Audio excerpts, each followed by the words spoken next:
और मंत्री वगैरह को जो है सो सरकारी सेवक की कैटेगरी में नहीं रखा गया है। और उसमें भी दिया कि सरकारी सेवक जो ड्यूटी के दौरान मौजूद हो। अब सरकारी सेवक है, घर पर छुट्टी में गए और वहाँ पर उनको व्यक्तिगत लड़ाई हो गई और मारे गए, तो उस पर ये कानून लागू नहीं था। सरकारी सेवक जो ड्यूटी के दौरान हो, तैनात हो, उनका यदि किसी ने हत्या किया और उसको यदि आजीवन कारावास हो गया तो ताउम्र उसको रहना था। सो मायावती जी के ट्वीट के बाद ये लड़ाई जो है सो एक और अभी इलेक्शन का माहौल है, अभी लोकसभा का इलेक्शन आने वाला है, तो हर चीज़ में वोट बैंक की राजनीति घुसती है। आजीवन कारावास का मतलब संपूर्ण जीवन, जितना भी उनका जीवन है वो कारावास में ही बीतेगा। ये उनका इंटरप्रिटेशन है कि सरकारी सेवक को मारेंगे तो आपको परिहार यानी कि आपको जो मुक्ति का मार्ग था 14 वर्ष के बाद वो नहीं मिलेगा। उनको उन्होंने संशोधन करके उस लाइन को हटा दिया। कि इससे पहले भी आप लोगों ने सुना होगा कि संजय दत्त को सजा हो गई थी कोर्ट से, उनको भी समुचित जो वहाँ की उचित सरकार थी वहाँ उन्होंने छोड़ा था। जो किसी व्यक्ति को संपूर्ण माफ़ी कर दे या उनके सज़ा को दूसरे सज़ा में कन्वर्ट कर दे, जैसे किसी को फांसी की सज़ा है तो आजीवन कारावास में कन्वर्ट कर दे, तो ये सरकार को अपना घाटा और नफ़ा का सोचना है। लेकिन ये बात तो सत्य है कि एक लोगों के बीच में ये एक वहम की स्थिति उत्पन्न हो सकती है जिस तरीके से है। लेकिन सरकार की दूसरी तरफ ये भी समझना होगा कि सरकार की शक्ति है और सरकार को शक्ति है तो वो अपनी शक्ति का उपयोग की है। उसकी आलोचना होती है तो सरकार भी रिवोक भी करती है। तो उसको यदि वो न्याय संगत है कि नहीं है उसको चेक करने की शक्ति ऑनरेबल हाई कोर्ट को भी है और सुप्रीम कोर्ट को भी है। यदि वो चाहें तो स्वतः भी संज्ञान ले सकते हैं। अब सरकार को देखना है कि भाई ये कानून जो आपने बनाया वोट बैंक की राजनीति है, तो वोट बैंक को बढ़ाने घटाने की ये तो पॉलिटिकल बयान है। तो सरकारी सेवक को मारने का इल्जाम था, इसीलिए सरकार चाहकर भी इनको नहीं छोड़ रही थी। 14 वर्ष हो गया था, तो कहीं ना कहीं इस तरीके से खतरा इतना उत्पन्न जरूर हो रहा है जो उनको फिर से जेल के तरफ बदलाव कर। तो इस बात में कहने में कोई अतिशयोक्ति नहीं है कि ये एक मुहिम आनंद मोहन को रिहाई करने के लिए ही चल रही थी। तो जब सजा कोर्ट दे देती है वो अपने कानून के अकॉर्डिंग, लेकिन सरकार के पास किसी व्यक्ति को क्षमा करने की भी शक्ति होती है। जैसे आनंद मोहन जी को जो सजा मिला था वो फांसी की सजा मिली थी। देखिए अभी राज्य सरकार के पास शक्ति है, CRPC के तहत जो प्रदत्त शक्ति है, तो उसमें पहले तो साधारण शब्दों में आप आम जनता को बताना चाहेंगे कि इनके रिहाई के बाद लोगों को लगता है कि कानून से ऊपर सरकार है क्या। तो इस बारे में आप जान लीजिए, जब किसी व्यक्ति को कोई सज़ा होती है तो सज़ा कोर्ट दे देती है वो अपने कानून के अकॉर्डिंग, लेकिन सरकार के पास किसी व्यक्ति को क्षमा करने की भी शक्ति होती है। जैसे सामान्यतः देखते होंगे किसी को फांसी की सज़ा हो जाती है तो राष्ट्रपति के पास याचना करता है लोग कि माफ़ कर दिया जाए। वहाँ से भी यदि माफ़ी नहीं मिलती है तो लोगों को, तो सरकार के पास समुचित शक्ति होती है जो किसी व्यक्ति को संपूर्ण माफ़ी कर दे या उनके सज़ा को दूसरे सज़ा में कन्वर्ट कर दे। जैसे किसी को फांसी की सज़ा है तो आजीवन कारावास में कन्वर्ट कर दे, या सज़ा की अवधि को कम कर दे। जैसे किसी को 10 साल की सज़ा है तो 3 साल में कन्वर्ट कर दे। ये संपूर्ण शक्ति सरकार के पास होती है। अब सवाल ये है कि अभी तक का जो प्रावधान है, तो इनको शुरुआती दौर में आनंद मोहन जी को जो सज़ा मिला था वो फांसी की सज़ा मिली थी। बाद में जो है सो सज़ा को जो है सो आजीवन कारावास में कन्वर्ट किया गया। अब यहाँ पर लोगों को एक समझने में भूल है कि आजीवन कारावास का मतलब होता है कि माननीय सुप्रीम कोर्ट ने इस पर क्लियर कट, बहुत लोगों को लगता है कि आजीवन कारावास का मतलब 14 वर्ष, कोई वो कहता है कि 20 वर्ष। ये अनेकों लोगों में एक भ्रांतियाँ फैली हुई है। तो इस पर सुप्रीम कोर्ट का क्लियर कट ये मामला सुप्रीम कोर्ट में पूछा कि आजीवन कारावास का मतलब क्या। तो उन्होंने व्याख्या किया, आजीवन कारावास का मतलब संपूर्ण जीवन, जितना भी उनका जीवन है वो कारावास में ही बीतेगा। ये उनका इंटरप्रिटेशन है। तो संपूर्ण जीवन, परंतु इसमें जो कारा अधिनियम जो है बिहार सरकार का, उसमें और राज्य सरकार को शक्ति CRPC के तहत जो दी गई है उसके तहत था कि कोई भी व्यक्ति को सजा यदि आजीवन कारावास होता है तो 14 वर्ष, जैसे श्री राम को भी वनवास हुआ था 14 वर्ष, तो एक युग का कहा जाता है परिवर्तन, एक जीवन का परिवर्तन।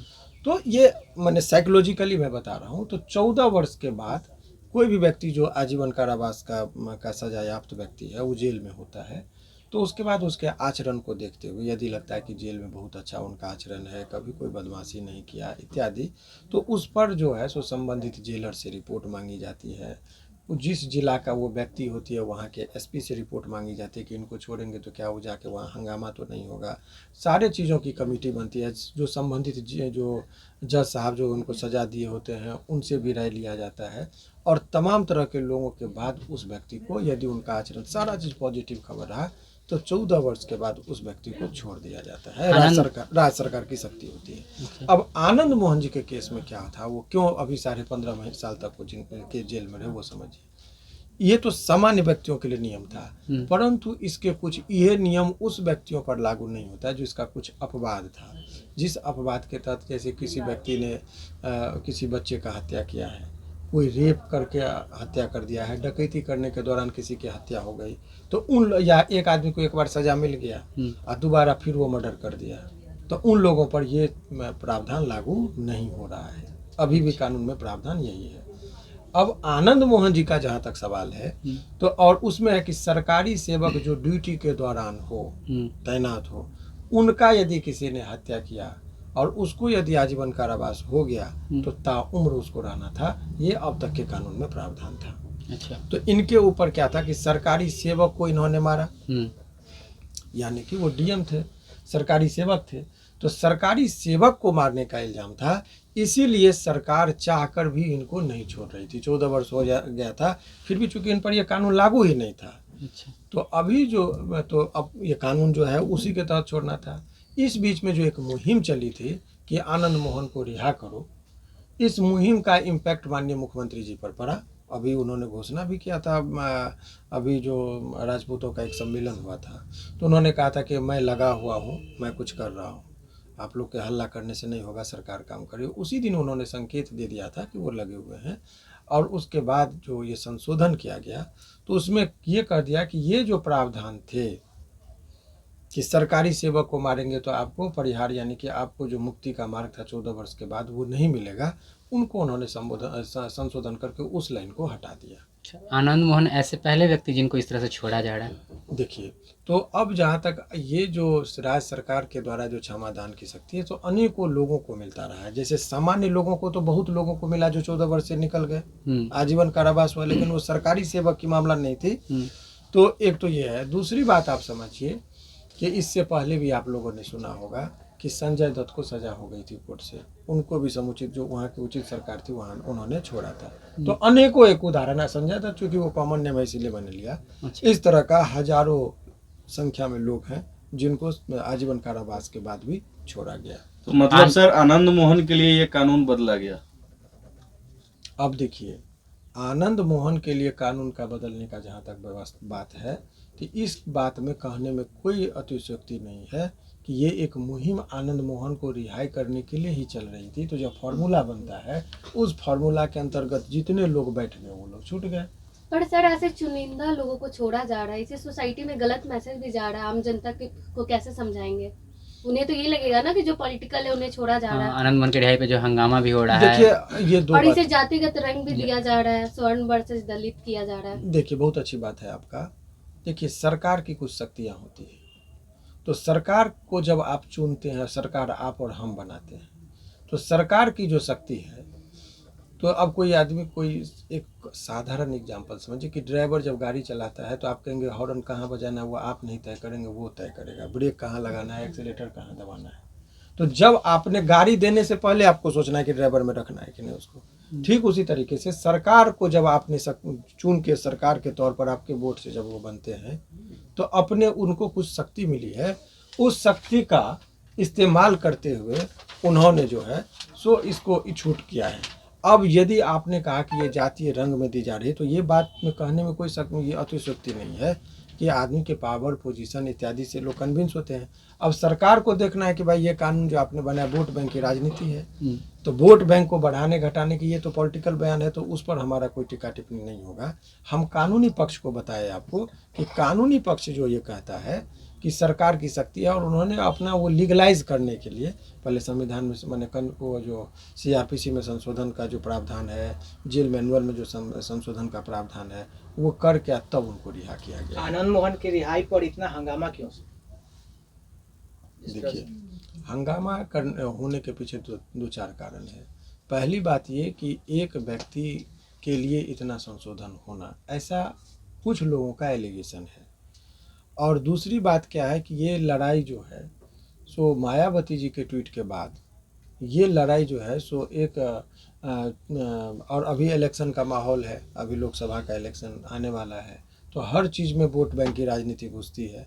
तो जब ये बातें, जब मायावती जी का दलित के प्रति जो प्रेम है, जिसको आप शेड्यूल कास्ट कहते हैं, वो झलकने लगा, और उधर सवर्ण है, वो राजपूत है, तो इस लड़ाई को उस रुख से भी देखने लगा, इसीलिए ज़्यादा हंगामा समाज के बीच में हो रही है।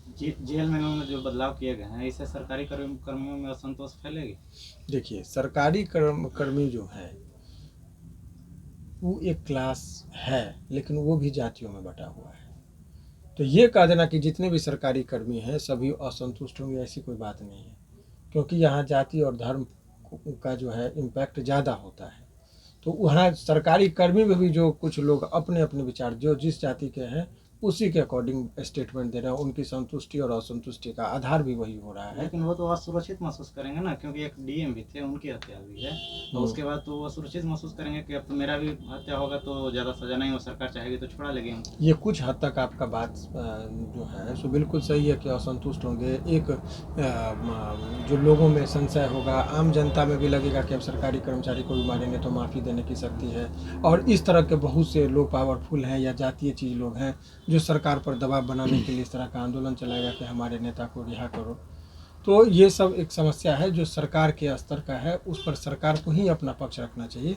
कानूनी तरीके का जो संशोधन किया गया है वो मैंने आप लोगों के सामने रखा है। सर, सबसे बड़ा सवाल जो आईपीएस जी का हत्या हुआ है, तो उनका परिवार चाहे तो सुप्रीम कोर्ट, हाई कोर्ट जाकर फिर से आनंद मोहन पे कोई कार्रवाई कर सकता है। उनकी बेटी ने कहा है कि वो सुप्रीम कोर्ट जाएंगे, तो आगे क्या होगा? देखिए, जाने के लिए, सुप्रीम कोर्ट जाने के लिए, हाई कोर्ट जाने के लिए, जनहित याचिका के लिए कोई परिवार का ही व्यक्ति होना आवश्यक नहीं है, कोई भी व्यक्ति जा सकते हैं। इवन कि कोर्ट अपने से भी संज्ञान ले सकती है। जब ये मामला चर्चा में है तो कोर्ट को सकती है, जब कभी भी कोई कानून बनता है तो उसको यदि वो न्याय संगत है कि नहीं है, उसको चेक करने की शक्ति ऑनरेबल हाई कोर्ट को भी है और सुप्रीम कोर्ट को भी है। यदि वो चाहें तो स्वतः भी संज्ञान ले सकते हैं। लेकिन जहाँ तक रही उनकी बच्ची या उनके परिवार के लोग का जाने का बात, तो उनको जाने से कोई रोक नहीं सकता है, किसी को कोई कोर्ट जाने से नहीं रोक सकता है। वो शक्ति है, उनका अधिकार है और वो जा सकते हैं। क्या आनंद मोहन जी को महंगा पड़ेगा? देखिए, जब आदमी जेल से बाहर निकलता है तो एक रिलैक्स होकर निकलना चाहता है बहुत। लेकिन अभी जो प्रक्रियाएं हैं, इस प्रक्रिया में आप देखेंगे कि वो निकलने के बाद हाई कोर्ट और सुप्रीम कोर्ट की बातें चल रही है, तो वो उनके लिए सुखद नहीं है। वो मुश्किल का दौर फिर से आ सकता है। हाई कोर्ट और सुप्रीम कोर्ट के पास असीम शक्ति है। इस कानून को निरस्त करेंगे तो फिर वो भी चले जाएंगे जेल। तो ये सब तो परिस्थिति पर निर्भर करता है कि कोर्ट में क्या बातें रखी जाती है। तो कहीं ना कहीं इस तरीके से खतरा इतना उत्पन्न जरूर हो रहा है जो उनको फिर से जेल की तरफ कानून में बदलाव करने से पहले सरकार को कमेटी बनाना चाहिए था या नहीं? देखिए, ये कानून बनाने से पहले उनको बदलाव करने से पहले उन्होंने जो भी प्रक्रियाएं अपनानी थी अपनाए। अब ये मैटर कोर्ट में यही सब चैलेंज होता है कि ऐसा करना चाहिए, गजट आना चाहिए, गजट पब्लिकेशन के बाद अपोज करने की शक्ति देनी चाहिए, बहुत सारे चीज़ों को देखना चाहिए। तो वो जो भी खामियां उसमें रहती है उसी बात को कोर्ट के समक्ष रखा जाता है और तब कोर्ट को लगता है कि ये बात सत्य है तो वो उस पर जो है सो अपना वो डिसीजन देते हैं। तो वो उस पर वो कोर्ट का अधीन का चीज़ है, उस पर हमारी और आपकी टीका टिप्पणी से बहुत कुछ नहीं होना है। सर, 27 लोगों की रिहाई हुई, लेकिन चर्चा सिर्फ आनंद मोहन पे ही टिका है। तो इस पे सर और लोगों जैसे और भी बहुत सारे लोग छूटे हैं, उन पे हंगामा नहीं हो रहा, केवल आनंद मोहन पे ही हंगामा। लोगों का सर यह भी कहना है कि बड़े लोगों के लिए अलग ही कानून बन गया। देखिए, ये आम जनता है। यहाँ लोकतंत्र में जो वोट देता है वो आम जनता देता है। कोई ज़रूर नहीं कि बहुत पढ़ा लिखा और इंटेलेक्चुअल लोग ही वोट देते हैं। तो समान तबके के लोगों के जहन में ये बैठ जाएगा कि बड़े लोगों के लिए कानून अलग है, तो उससे सरकार को खतरा होती है, उसके प्रति लोगों को नफरत होती है, उससे सरकार को घाटा होता है। तो ये सरकार को अपना घाटा और नफ़ा का सोचना है। लेकिन ये बात तो सत्य है कि एक लोगों के बीच में ये एक वहम की स्थिति उत्पन्न हो सकती है जिस तरीके से है। लेकिन सरकार की दूसरी तरफ ये भी समझना होगा कि सरकार की शक्ति है और सरकार को शक्ति है तो वो अपनी शक्ति का उपयोग की है। उसकी आलोचना होती है तो सरकार भी रिवोक भी करती है।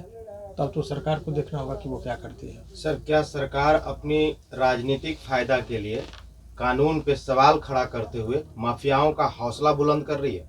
देखिए, ये जो आपका प्रश्न है बिल्कुल कंप्लीटली ये पॉलिटिकल प्रश्न है। इसके लिए आपको उचित आंसर उनके प्रवक्ता लोग ही देंगे। लेकिन ये बात सत्य है कि यहाँ पर लोकतंत्र में वोट बैंकिंग का ख्याल रखा जाता है और वो भी एक पहल हो सकता है।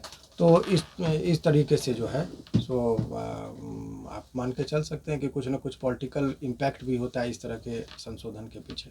यदि कोई मंत्री लोग का हत्या होता है तो उसके लिए क्या प्रावधान है सजा का? डीएम के जैसा ही, जिसे आनंद मोहन के जैसे डीएम के हत्या करने पर आनंद मोहन की सजा हुई है। देखिए, सरकारी सेवक के लिए था और मंत्री वगैरह को जो है सो सरकारी सेवक की कैटेगरी में नहीं रखा गया है। और उसमें भी दिया कि सरकारी सेवक जो ड्यूटी के दौरान मौजूद हो।